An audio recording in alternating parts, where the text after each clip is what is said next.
Hello, ladies and gentlemen. Welcome back to another episode here on African Confessions. The following story that you're going to be listening to, it comes from a translation of a message. So the message reads like this. Hello, how are you? You can call me Lerato, and this is my own story. It is my confession, and I hope that there are people out there that are going to learn a lesson or two. I did learn the hard way.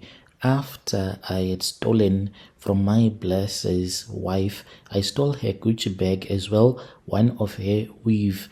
Never play ungadlali with these people that are from Zim. A lot of these women, they are dangerous. I did not even know that this woman, she knew a lot about me.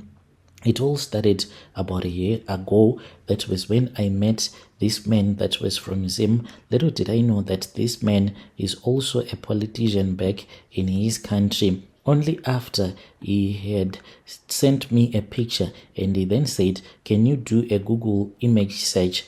Oh wow, that was when I saw that this man is already a politician in the ruling party. So he has a couple of houses here in our country, and we met by mistake, I can say. I did not even want to go out with my friend. So we then went out to this nice place. Whilst we were there, we then saw that there were some guys, obviously, with the way that they were dressed and the noise that they were making, boasting around that they have a lot of cash. I said, no South African man is going to go around just telling everyone that he has a lot of houses in South Africa and there's a lot of money. I immediately sensed that these were foreign guys, not Nigerians, the usual ones, our neighbors, the Zimbabwean guys. I have dated a couple of them. They will always tell you how much money they have, even without you asking them. That is the way that they are. So I knew that the guy was from Zim even before he had even mentioned it to me that he was from Zim. He looked at me. Oh, the way that he was smiling at me, it was a smile that was like, babe, I want you to eat all of my money. So I kept on flirting with him until he gathered the energy. He came, how arrogant he was. He just came and then he took my handbag and he said, "Can you follow me?" And I said, "For how much?" He said, "Follow me and I will give you 10K. I stood up thinking that he was joking. When I arrived at the table where he was seated with his buddies, he then said, "Oh, so you want your money now?" And I said, "Hell yes, I want my money." He said, "Give me your account." We exchanged digits. I forwarded my Capitec account to him. Oh, there was the notification. It was 10K, just like that. This man, I sat on his lap. We almost made love whilst everyone was looking. That is what will happen when you meet a man that has money. You just feel somehow. We continued dating. This man is a smooth talker. So a week later, he then sent me a DM asking me if I wanted to get to know him better. Of course, I said yes.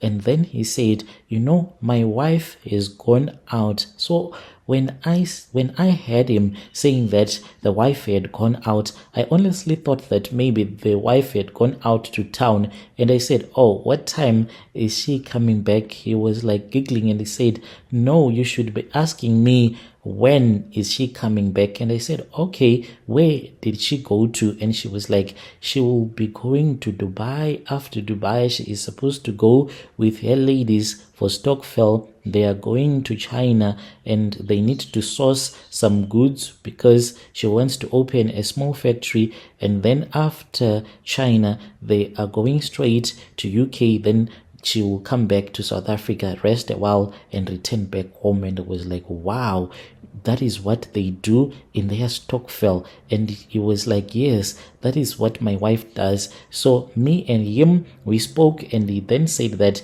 he wanted me to fly to Zim. I was like, I've never thought of coming to Zim, but if you insist that I am supposed to come, it is okay. He then sent me some money. I went and I applied for the passport, everything, and then he booked, and I had to fly. It was just a quick thing. The next thing, I was there in his country. He took me to his house, a very beautiful house, and the security there was just I liked it and I enjoyed each and every moment. I felt as if maybe I was in America. He even laughed when I woke in the morning when I was looking at this beautiful farm that he had, and I was like, where are we right now? And he was like, we're still in Zim, and I could not even believe it. So me and him, we enjoyed until the final moment when I was supposed to return back. Me and him, we were supposed to return back. So whilst he was busy with his other businesses and I was